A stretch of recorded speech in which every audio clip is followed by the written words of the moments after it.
Hablemos ahora de la Revolución Francesa, que como ya he dicho, es un efecto rebote de la Revolución Americana. Es decir, los franceses, tan solamente unos años después, van a verse inspirados porque en América pues, se había conseguido superar el antiguo régimen y habían instaurado un sistema basado en los principios de la Ilustración. Francia vivía en el antiguo régimen a la altura de 1789, gobernado por la monarquía absoluta del monarca Luis XVI. Luis XVI, casado con la reina María Antonieta, que era de Austria, va a gobernar con mano firme Francia. Es una monarquía absoluta, puesto que el rey concentra todos los poderes. En Francia, en el antiguo régimen, tiene una sociedad estamental, pervive el feudalismo, pervive la monarquía absoluta, es decir, todo de libro, ¿no? Del absolutismo y del antiguo régimen. En Francia estaba asfixiada económicamente en una gran crisis financiera y económica por los excesivos gastos militares en guerras, como por ejemplo la Guerra de los 7 Años o la guerra en América, y también los gastos excesivos de la corte. Se habla mucho de despilfarro, de desaprovechamiento del dinero por parte del rey y de la corte, de la reina. A la reina María Antonieta se le criticaba mucho sus peinados extravagantes, sus vestidos, su vida, digamos, lujosa, ¿no? Su estilo de vida excesivamente lujoso. Se le empezó a llamar Madame Déficit. También tenemos que unir a eso una serie de malas cosechas en Francia, por lo que el campesinado pues, se arruinó, sufría frecuentemente de hambrunas y van a ser bastante frecuentes los motines del pan, es decir, motines o pequeñas revueltas de gente del pueblo pidiendo pan. Las ideas de la Ilustración han ido calando, sobre todo en la burguesía francesa, y esto pues está a punto ya de estallar, ¿no? El rey Luis XVI decide convocar los Estados Generales, que era el Parlamento francés.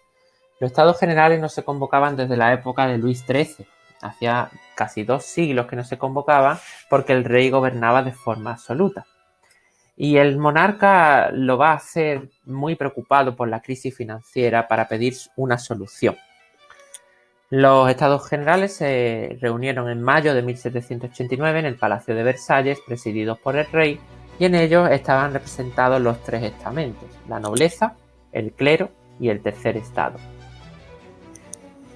Sin embargo, la representación del tercer estado, pese a ser más numeroso, era prácticamente la misma que la nobleza y el clero juntos, que como bien sabéis eran un 10% de la sociedad. Por lo tanto, la representación ya era injusta. El rey solicitó una medida de urgencia, que era que la nobleza empezara a pagar impuestos. De esta forma se superaría la crisis económica. Sin embargo, la nobleza protestó y pidió que se hiciera una votación. La votación fue bastante clara. Evidentemente, el primer estado y el segundo estado, es decir, nobleza y clero, van a votar que no a los impuestos, porque son los privilegiados. El tercer estado, representado por la burguesía en esta ocasión, porque era la más capacitada para asistir a la reunión, va a votar que sí, que la nobleza pague impuestos. Por lo tanto, 2 votos en contra y 1 a favor. Esto quiere decir que la burguesía va a ver frustradas sus aspiraciones de poder y siempre todas las decisiones que salgan adelante que beneficien al tercer estado van a ser bloqueadas por el primero y el segundo estado. Entonces, un sistema de votación injusto. La burguesía, ante esta situación, se ve muy indignada, abandona la reunión y se va a reunir en el juego de pelota, que era un pabellón deportivo que había en Versalles, y allí van a jurar no separarse hasta dar a Francia una constitución justa y equilibrada.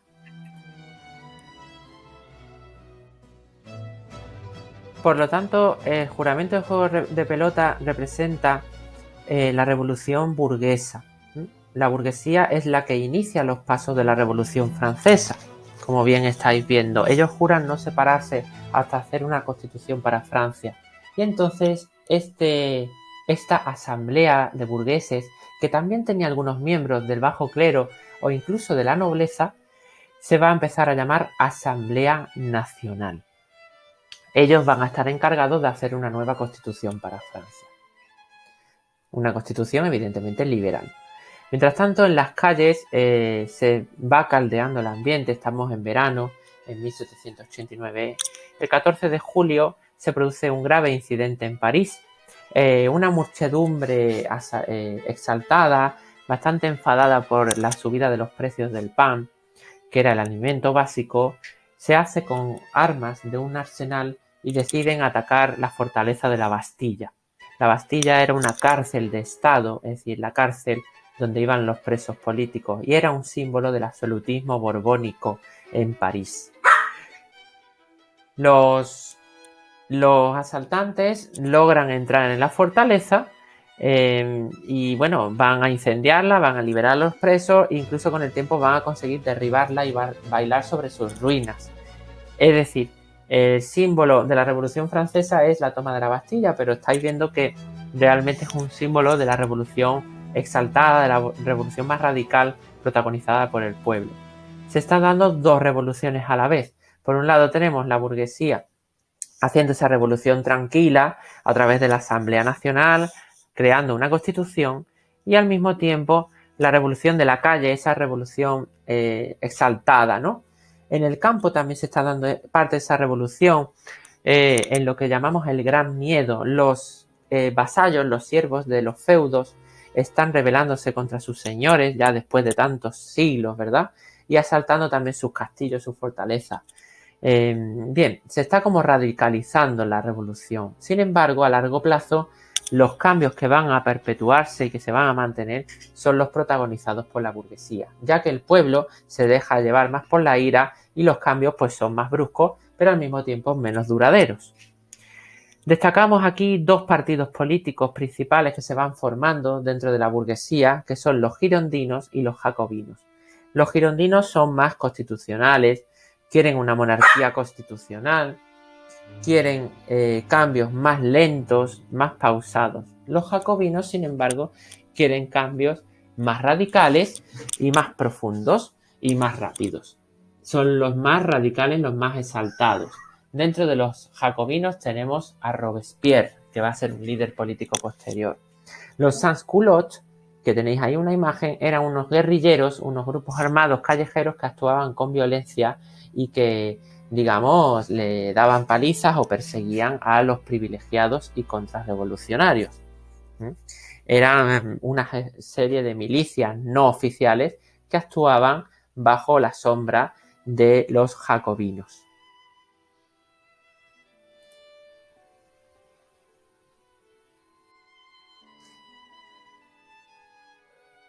Bien, después de este estallido, ¿no?, de la Revolución Francesa, vamos a ver un poquito cuáles son esos cambios de la Revolución Burguesa, es decir, esos cambios protagonizados por la Asamblea Nacional. Las medidas inspiradas en la Ilustración que va a tomar a cabo la Asamblea Nacional van a ser principalmente tres. En primer lugar, la Declaración de Derechos del Hombre y del Ciudadano. Los franceses ya no van a ser súbditos, van a ser ciudadanos, considerados ciudadanos. Sin embargo, queda en vacío el tema de la mujer, que seguía siendo considerada inferior al hombre. Por otro lado, la elaboración de una constitución. Esta constitución por fin va a ver la luz en el año 1791, va a ser la primera constitución europea formal y es una constitución liberal que establecía la separación de poderes, la libertad y una monarquía constitucional. Es decir, el rey Luis XVI debía ahora gobernar junto al Parlamento y con una constitución. Ya no podía existir la monarquía absoluta. Al mismo tiempo también se eliminaba o se abolía el régimen feudal, es decir, los señoríos en Francia eran suprimidos y los nobles ya no eran privilegiados. Es decir, tenemos una sociedad igualitaria en la que se ha abolido el feudalismo. Esta fue una de las primeras medidas. Bien, cuando se aprueba la Constitución, el rey no se ve en otra que aceptarla, tuvo que aceptarla, bastante presionado, pero a espaldas de los revolucionarios, Luis XVI conspiraba para retomar su poder absoluto. Él estaba escribiendo en secreto a las potencias absolutistas que rodeaban a Francia, por ejemplo, a España, donde vivía su primo, o a Austria, que era la patria de María Antonieta.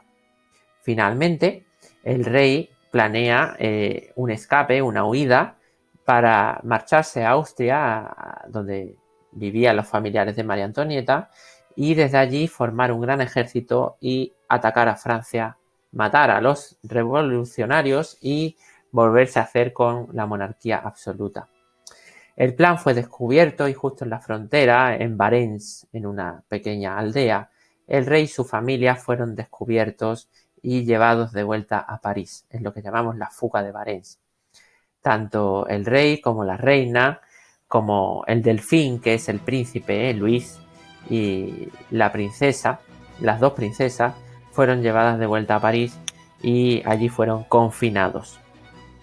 Mientras tanto, se empezó a celebrar un juicio contra la familia real y el rey fue acusado de traición. Esta es la escena en la posada de Varens, donde el rey fue descubierto, pese a que él y su familia iban disfrazados de plebeyos. Pero alguien se chivó y la Guardia Nacional, la Guardia Revolucionaria, entró y los capturó. Y fueron llevados de nuevo a París ante el silencio y el enfado de la multitud. Bien, la política da un giro entonces y se establecen en el poder los jacobinos, liderados por Maximilien Robespierre. Robespierre firmó al principio de su mandato la sentencia a muerte del rey por alta traición a la patria.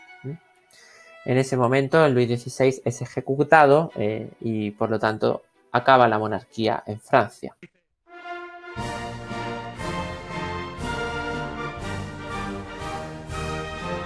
Fue guillotinado en la Plaza de la Concordia y su cabeza fue mostrada a la multitud. La suerte de María Antonieta va a ser la misma, también va a ser guillotinada poco tiempo después.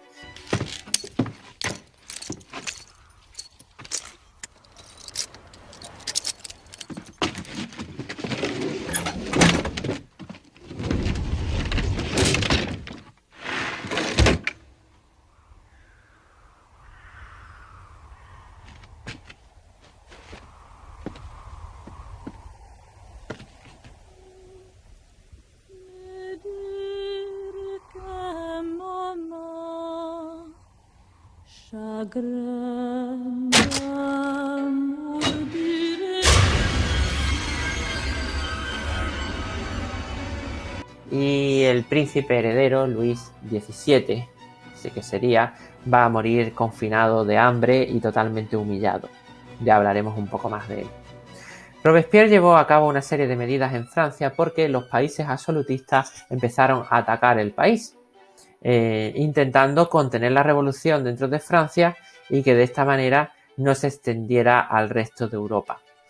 Robespierre entonces va a centrar sus esfuerzos sobre todo en esta guerra, en una guerra internacional, porque los países están atacando a Francia, sobre todo también España y Austria.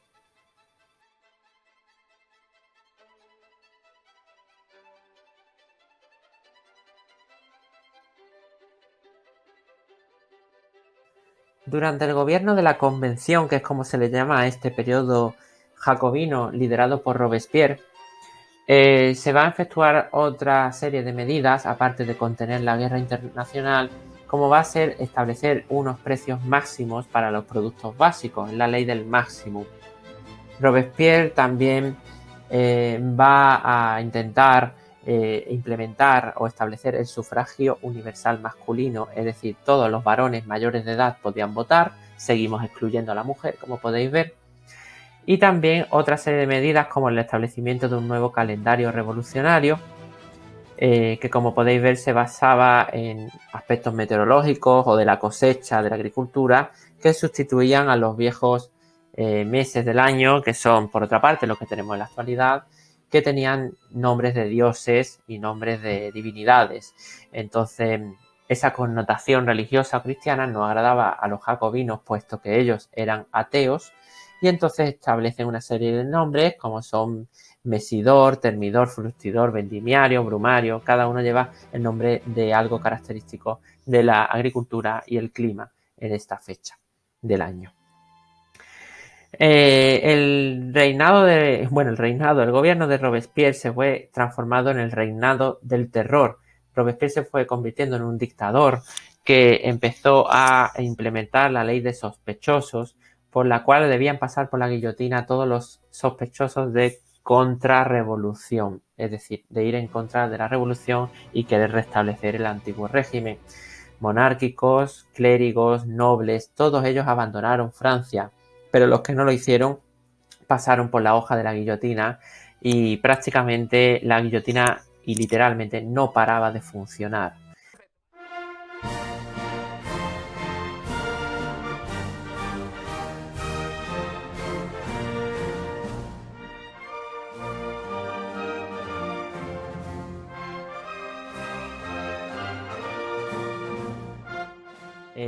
Esta época denominada el terror fue una época de miedo. Todo el mundo era sospechoso, salvo que se demostrara lo contrario. Y al final Robespierre acabó pagando su locura. Ya se le fue de las manos, empezó a sospechar de sus propios compañeros, sus compañeros lo detienen y él también va a pasar por la guillotina.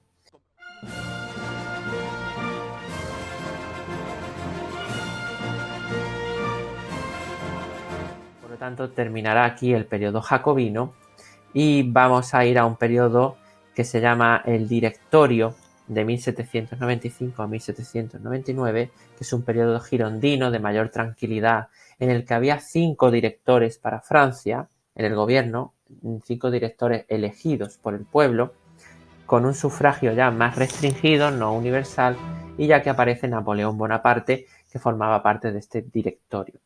En 1799 Napoleón da un golpe de estado, va eliminando poco a poco a sus compañeros y se convierte en el cónsul de Francia. Fijaos muy bien en la nomenclatura o en la terminología clásica, ¿no? Estamos recuperando nombres clásicos ya que estamos en el neoclasicismo. ¿Ya estudiaste para tu examen de historia? Sí, que sí, pregúntame lo que quieras. A ver, ¿quién fue Napoleón Bonaparte? ¿El que mató a George Washington? ¿En serio? No. Napoleón se convierte en cónsul y gracias al prestigio que tenía militar, porque era un excelente estratega y ganó muchas victorias para Francia, tanto en Europa como en Egipto, va ganando cada vez más carisma. Napoleón va a dar un paso más y se va a convertir en cónsul vitalicio, es decir, cónsul de por vida hasta que se muera, y posteriormente ya va a dar su último paso en el año 1804 y se va a coronar emperador. Es muy famosa esta escena en la Catedral de Notre Dame, en la que Napoleón hace venir al Papa desde Roma para coronarlo emperador, pero en el momento en que el Papa le va a poner la corona, Napoleón se levanta, le quita la corona al Papa y se corona él mismo. Y luego corona a su mujer. Esto era un gesto de que Napoleón no estaba dispuesto a convertirse en un vasallo, en un súbdito del Papa, sino que él establecía que estaba por encima de la propia Iglesia Católica. Aún así, el periodo napoleónico va a ser un periodo de estabilidad, de calma, frente al exaltamiento, al radicalismo que había habido en el terror de Robespierre. Napoleón va a ir acumulando el poder, va a ser un poder absoluto, prácticamente es un emperador, pero él va a ser consciente de que hay que mantener los logros de la revolución, es decir, no volvemos al antiguo régimen, sino que adaptamos los tiempos modernos a un poder absoluto en el que solamente él va a mandar. Napoleón va a hacer las paces con la Iglesia, va a firmar un concordato o acuerdo con la Santa Sede, con Roma, y el clero va a volver a Francia, ¿no? Después del periodo convulso de la revolución jacobina. Durante su imperio, Napoleón también llevó a cabo otra serie de reformas internas en Francia, como crear la Banca de Francia, que fue la primera banca nacional en el país y prácticamente una de las primeras de Europa.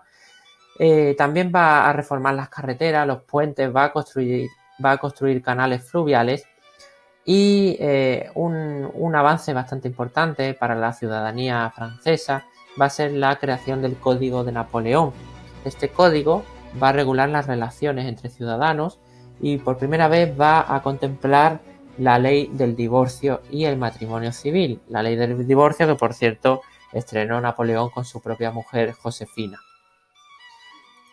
En cuanto al exterior, Napoleón defendió a Francia de los atacantes que querían volver al antiguo régimen en el país e incluso les contraatacó, es decir, después de derrotarlos, Napoleón invade sus territorios. En este mapa se puede ver cómo las fronteras de Francia se extienden más allá del río Rin, a los Países Bajos, a Bélgica, norte de Alemania y partes de Italia, e incluso también va a conquistar España y zonas de Centro Europa. Estas regiones se van a convertir en estados satélites dependientes de Francia y va a estar gobernadas por Napoleón directamente o por familiares cercanos a él. Por ejemplo, en España va a reinar su hermano José Bonaparte.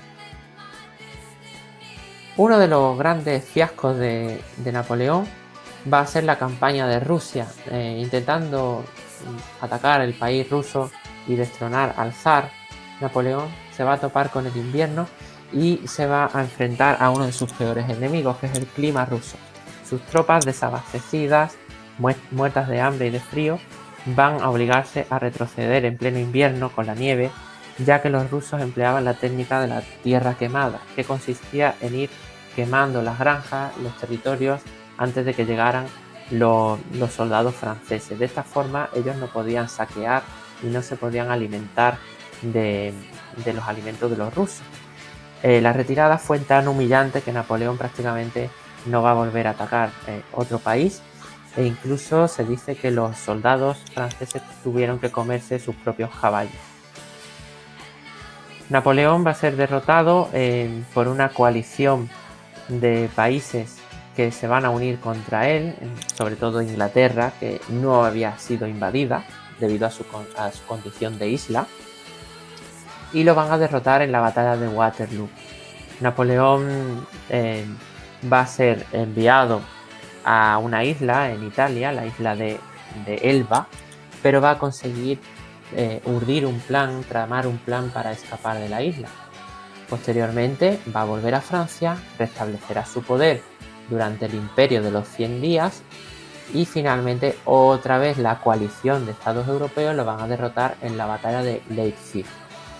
En esta batalla ya definitiva, Napoleón vuelve a ser capturado y esta vez es enviado a la isla de Santa Elena, en pleno Atlántico Sur. Allí Napoleón va a vivir el resto de sus días amargado, en soledad y queriendo volver a Francia, pero la enfermedad muy pronto le va a eximir de esa aspiración. Pero más allá de las conquistas y de la expansión del imperio napoleónico, esta etapa es muy importante porque gracias a este movimiento de tropas, los ideales de la Revolución Francesa se extendieron por toda Europa. Entonces, este movimiento de personas van a extender los ideales de la Ilustración, del liberalismo y de la Revolución Francesa, y poco a poco van a ir germinando. Aunque Napoleón sea derrotado y después Europa vuelva al antiguo régimen, la semilla ya había sido sembrada y poco tiempo después va a empezar a germinar y a brotar. Por lo tanto, vamos a ver cómo van a empezar a estallar muchas revoluciones por toda Europa después de la muerte de Napoleón. Los logros de la Revolución Francesa son incuestionables. Es la primera gran revolución en el continente europeo, supone el fin del antiguo régimen, al menos en Francia, y del régimen feudal. Es cierto que se va a mantener en prácticamente todos los países europeos de momento, pero ya a mediados del siglo XIX se puede decir que se habrá terminado el antiguo régimen para siempre en Europa. Surge el concepto ciudadano frente al concepto súbdito. El ciudadano francés es libre, ya no depende de nadie, no es vasallo de nadie, frente al súbdito del antiguo régimen. Al mismo tiempo se producen también muchos avances en el tema de la libertad, ¿no? Porque esta libertad, digamos, que nos concede capacidad de decisión, y esto fue bastante importante para los ciudadanos franceses de la época y fue un modelo a seguir para el resto de Europa.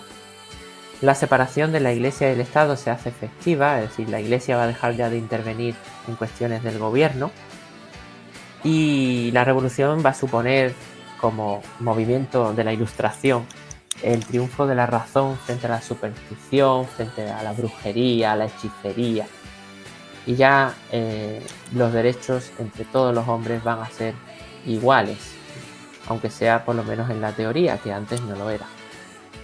Sí que va a quedar pendiente el tema del sufragio universal, porque no todos podían votar, solamente los más ricos, la burguesía se va a hacer con el poder, pero se van a olvidar de la gente pobre, ¿sí? Entonces el sufragio universal todavía va a tener que esperar unos años, mientras que vamos a tener un sufragio o un derecho al voto restringido, también llamado censitario. Y queda pendiente también el tema de la mujer, porque aunque los franceses van a convertirse ya en ciudadanos, no se puede decir lo mismo de las francesas. Las francesas van a seguir siendo consideradas inferiores, seres pecadores y seres que dependen intelectualmente del hombre.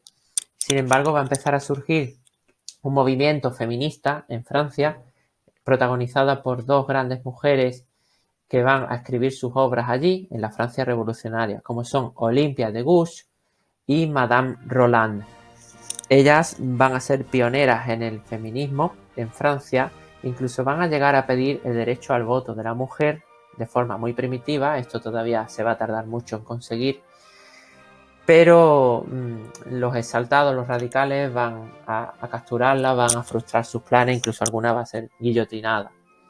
Sin embargo, aquí tenemos el vestigio de este primer feminismo. Incluso Olympia de Gouges va a proponer y va a escribir ella misma la Declaración de Derechos de la Mujer y la Ciudadana, como respuesta al machismo implícito que había en la Declaración de Derechos del Hombre y el Ciudadano.